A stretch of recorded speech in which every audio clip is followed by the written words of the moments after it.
Welcome back to Main Station. So today it's time to talk indices. The plural of index, by the way. So I want to clear things up and get rid of some predictions and trend lines. And I want to do this with you, or while you're watching, while I make this video, so you can actually see that I sometimes right and I'm sometimes wrong, and I don't have any problem with that. So to clear my first thing up, you can see I told you about this level before. It's around 260 and we now have hit it. We broke out of our wedge, and I predicted this. You can see far too early. I predicted this in early January, and we have seen it now in mid-January. So the price has been hit, and I want to write this down in text. Man, it's slow today. So whatever. Let's say prediction of hitting 260 and 240 for next end of rally down. So make it like that, and now I can remove these arrows I drew. So let's remove them. And also you can see I predicted this whole move a bit too soon. I didn't think that we would have such a corrective way up, and this is also something I'm going to talk about, which I think is bearish. And we have then seen our channel, or our small channel, and we broke it a little bit to the downside and found a retrace of it, retesting it multiple times.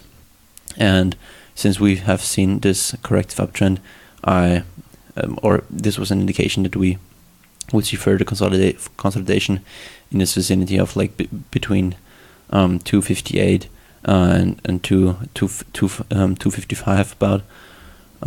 So now we have broken this wedging formation and this channel. So I'll remove these two. Yeah, you can see we have quite successfully broken these two and have almost touched a third time around this area. And we are now, so you can see we are now up 1%, and we are now moving into quite a cluster of resistance. I told you that I think we would see this rally end at 260 in my early videos. And what I also mentioned is that we could go a little bit above, and I think this rally will most likely end around 262 and 260. You can see we have very big resistance coming in around this area, a very big cluster. If we actually manage to move out of it, and I give the S&P 5 that the S&P that we are actually looking quite bullish. We do have declining bull volume, so this is a bearish indication. Also, the ADX line is declining, which isn't really something bad, since this has actually been a bear trend. You can see wet consolidation right here, then a pickup in the ADX strength, or in the ADX strength, and which indicated that a trend to the downside is coming, and we have seen the climax on the bottom. And since then, of course, since we have moved back up, we have the ADX seen more on the downside and more decline. So this would be an indication that we might see actually a trend reversal, and that we moved to the upside again, we are now in the vicinity of a trend reversal. It usually happens between 20 and 0. So this is incoming. You want to watch that. Yeah, if we break around maybe 263, then this would be interesting. We could see maybe a bigger move then.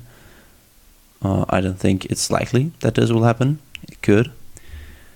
We most likely will set a higher low after this. I don't think that we will drop this. Like what has it been like from here, around 10%? Yeah, around 10%. That we will just see a straight drop. This would be very drastic, and will not happen in my opinion. What could happen is that we see it break after hitting resistance, and see then maybe a short-term consolidation. If this is bearish, of course. If this is bullish, or if this is bearish, then we might see it come back down, consolidate, create a bear flag, and come back down again, consolidate here too, and see then drop further downwards around 212, which has been a prediction of mine. So if this is bullish, then if you go to the 4 hour, then go back to this. If this is bullish, then we can move back into like into the 270 range, and find a higher low then, and maybe find a higher low then around 260. If we break 260, 262, then we could move back to 270. Come back down to 260, create a higher low, daily and 4 hour, and maybe also weekly. This would be then bullish, and we would look for more upside, and maybe break the 280s also soon. So this could then look more like this. If this is bullish, we come back up, maybe also retest this trend line right here. Find resistance at like 270. You can see it has been in the past. Then come back down to 260 range, consolidate for a little bit, come back up and create like maybe a bull flag, and then move back up, find resistance again at like 280, and if this consolidate again, maybe create a bigger low or a deeper low like that, and then move back up into all-time high area. Well, this could happen if this is bullish. Like terms and conditions are looking, I don't think this is likely. Maybe it's not unlikely. I think you can see this come back up to, I think it's like maybe 70-30 ish that we move back down. So 70% down, 30% up. Yeah, well, we'll see, but very interesting that we have seen it break now. My this area of 251, 259, and we have now hit my target. So I actually like this very much. If we see today the S&P going into the red, then I would look maybe for our daily low to be set sometime soon, maybe in this area. So you want to be cautious of that for a retrace now. And yeah, well, that's it for the S&P. Not really in any trading area I would like to hit, so I won't mention anything in that regard. So looking at the Dow Jones, it's very similar, and I will look at the Nasdaq and the Russell 2000 index too in just a bit. So bear with me. And yeah, so very similar pattern. Also seeing consolidation and a bull break today on lower percentage-wise gains. So you want to be cautious of that. Also trading in a cluster of resistance, and you can see what I mentioned was that we have seen a very corrective uptrend. It has been impulsive in the first move, but since then it just has been very, very low volume and I don't know why the volume keeps like that on the hourly on the Dow Jones, at least on this platform. So you can see on a daily it's just fine. Yeah, what has been interesting is that we have seen more bear volume on the downside and less bull volume on the upside. So this might be also a bearish indication. The RSI is actually just fine. We are now hovering in mid-range, a bit above. So not really anything interesting on the RSI. We have seen on the S&P, if you look at the hourly, a bit of bearish divergence, but not much. You can see we have set lower or more or less equal highs right here. RSI has been declining. We have now set a higher high in this time or in this vicinity, in this block of and we haven't really seen a higher high break. You can see this has been higher for maybe like 4 RSI points. So not much, not really anything in specific to mention. So yeah, the Dow Jones and the S&P are very similar. If you look at the Nasdaq, then it's a bit different. We also have seen bigger percentage gains. We are now forming maybe some sort of broadening wedge, falling wedge, or broadening descending wedge. Okay, broadening descending wedge, and which could be a bullish indication. Yeah, I have now said multiple times that I don't like broadening wedges. Maybe this changes sometimes in the future.